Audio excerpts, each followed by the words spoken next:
to live and die in Chicago. You wanna fuck with a nigga from the Chi-Town? But I ran through them projects like they was my shit. Yeah, 606 God. 606. Pull up on your ass and pop the trunk.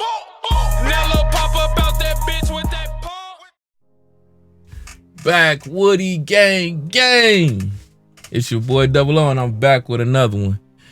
And I gotta do this one because this one is near and dear. As a fan of Jay-Z, I love when he come through and he break down knowledge with us and drop jewels.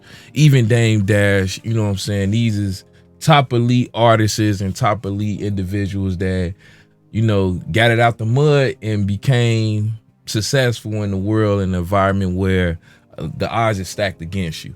And I had the pleasure to actually check out one of he was on Twitter and they did the Twitter Spaces. If you haven't checked it out, you know, guys did is the talk of the town right now.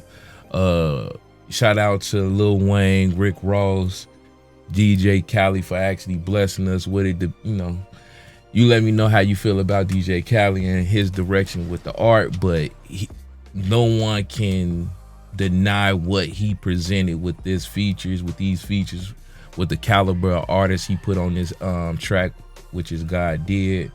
Jay-Z actually sat down. It's been so much of a talk of the town. Guru got into it, and you know, once Guru get to speaking, you know, it's something to be held.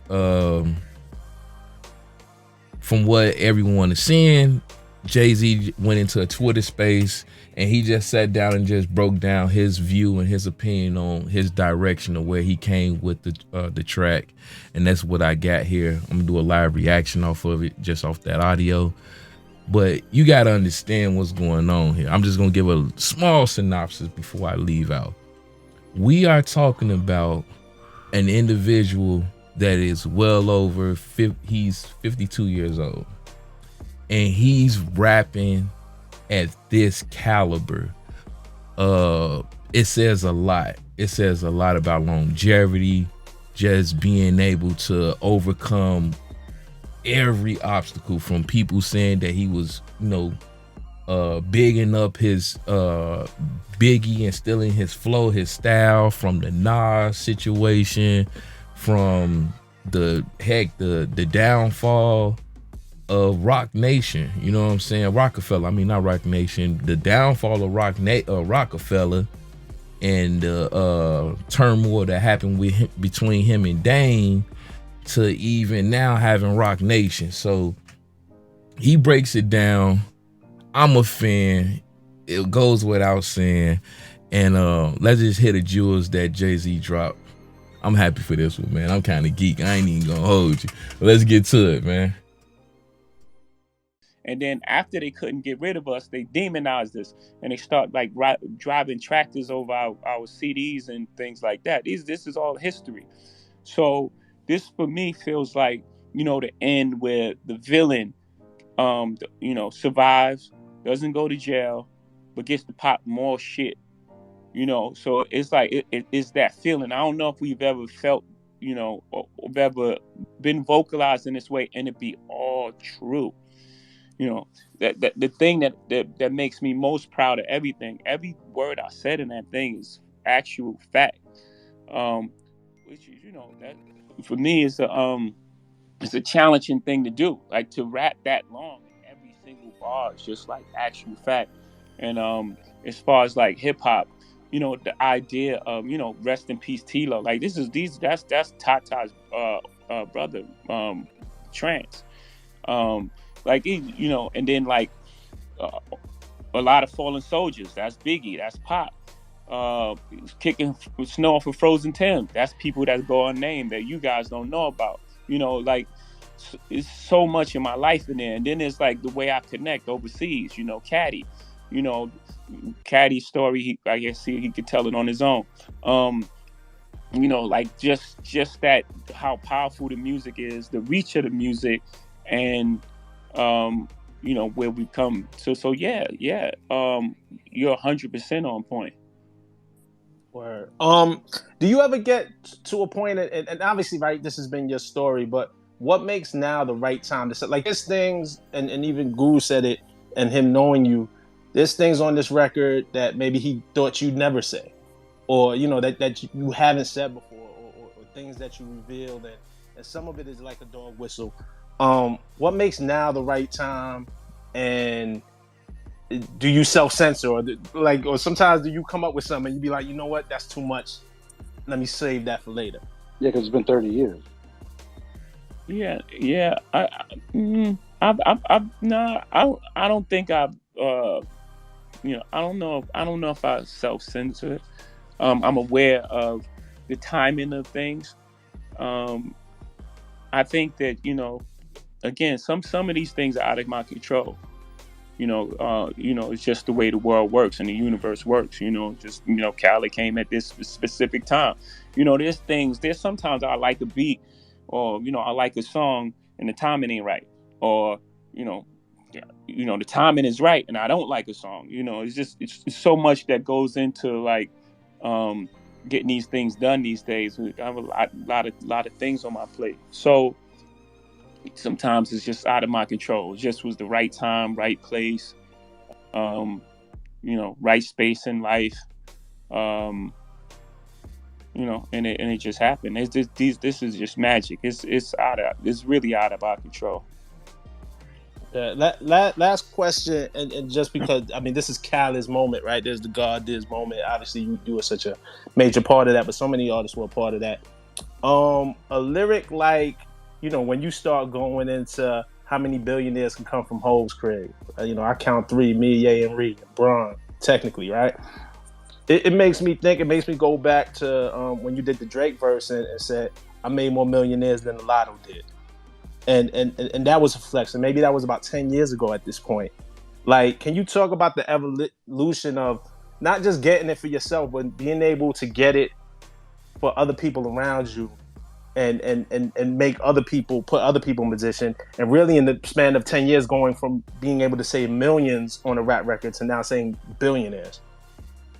Yeah, we're not gonna stop. The hip hop is young. We still growing, and we're not falling for that technology, whatever, this public puts out there now. That, before was the American dream. Pull yourself out of bootstraps and you can make it in America. All these lies that America told us our whole life. And then when we start getting it, they try to lock us out of it. They start inventing words like, capitalist and, things like that. We've been called nigger and monkeys and shit. I don't care. Those words y'all come up with, y'all got to come up with stronger words. When I say y'all, I'm not talking about you. The words they come up with, they got to come up with stronger words. We're not going to stop. We're not going to be tricked out of our position. Y'all locked us out. Y'all created a system that, doesn't include us. We said, fine. We went our alternate route. We created this music. We did our thing. We hustled.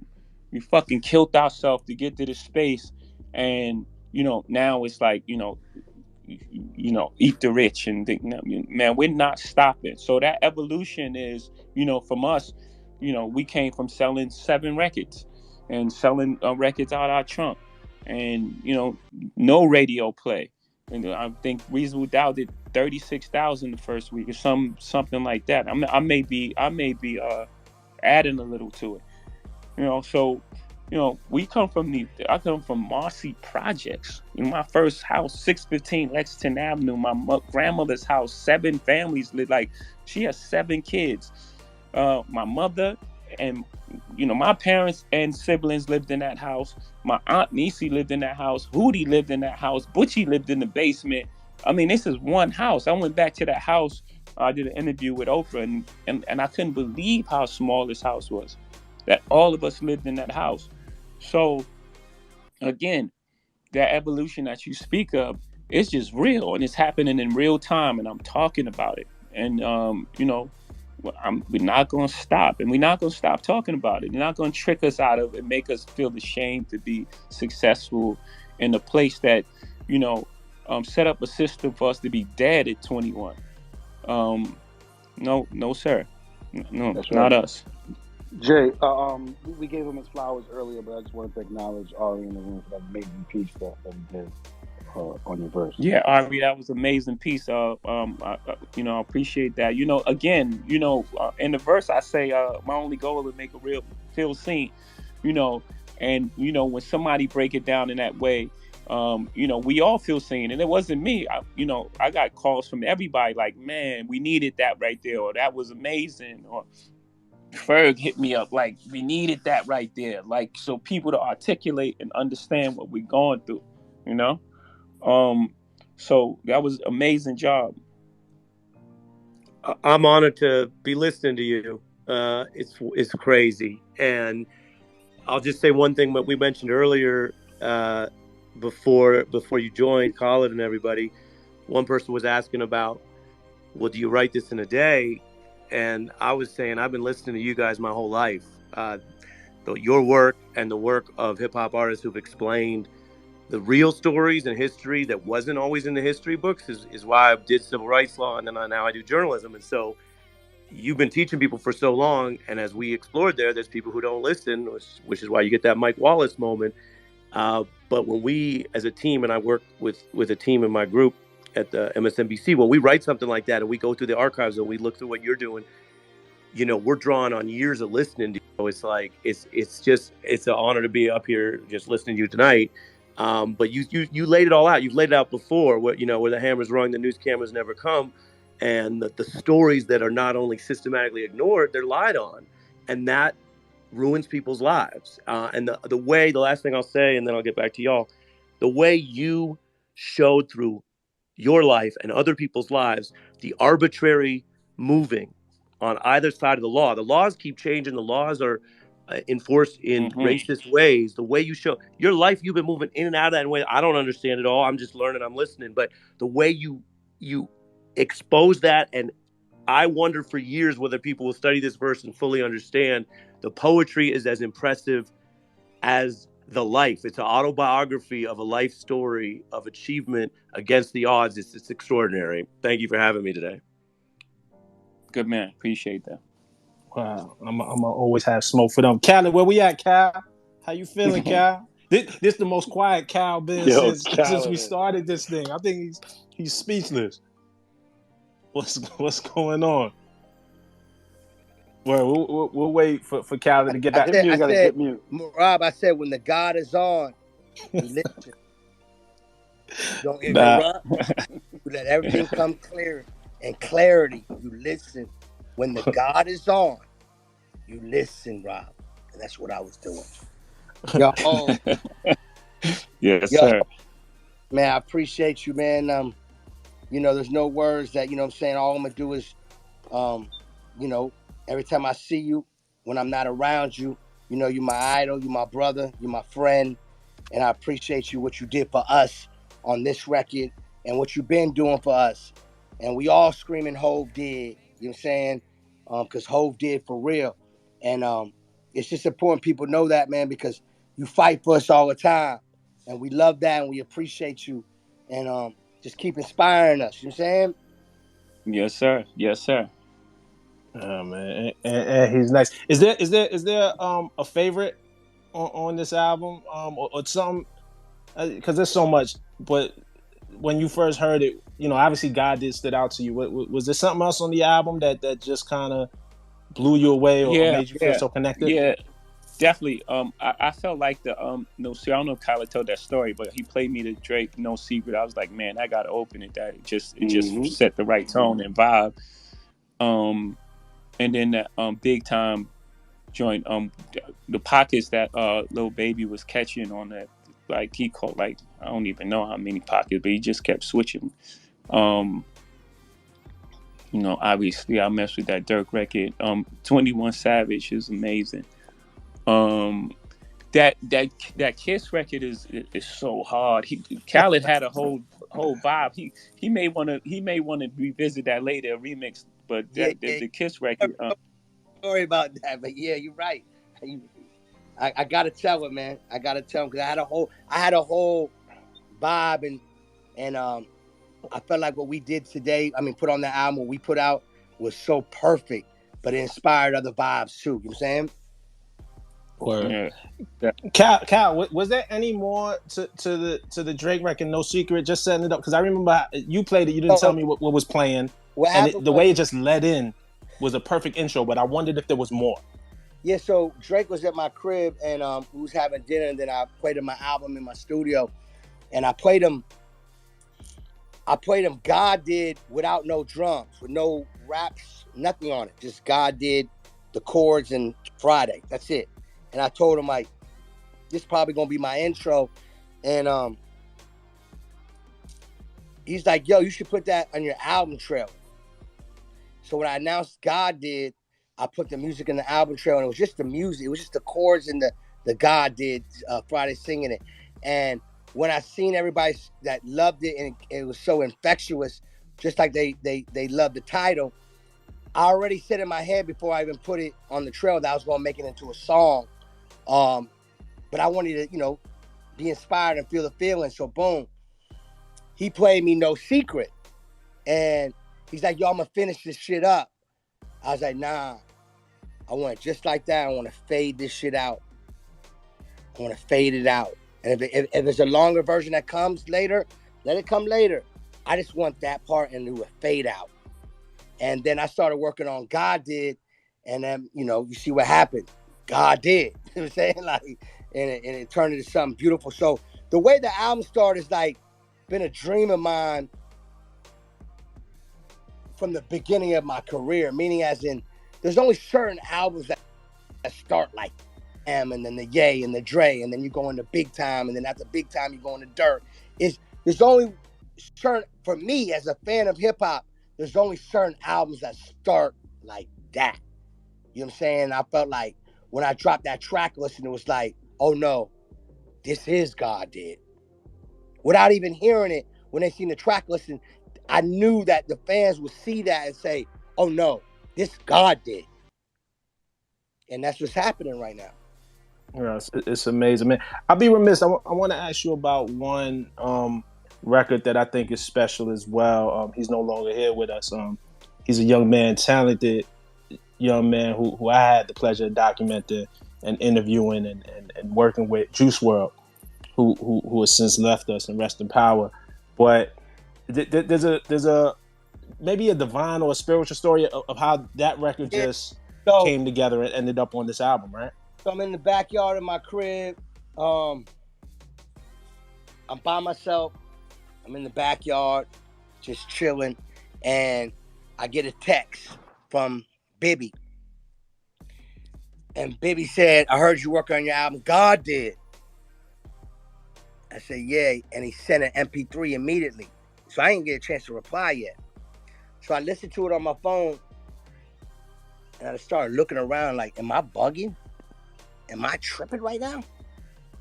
So I immediately ran to my laptop, had a little setup outside because I was in my last minute magic mode for the album.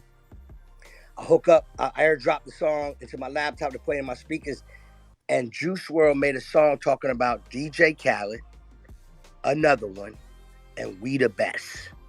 Not a verse, a whole song. I'm looking around like, what the fuck is going on? I felt like Juice WRLD was in my studio, recorded that. Bibby could have sent me that on Khaled, my last album that came out last year. No, this is God Did.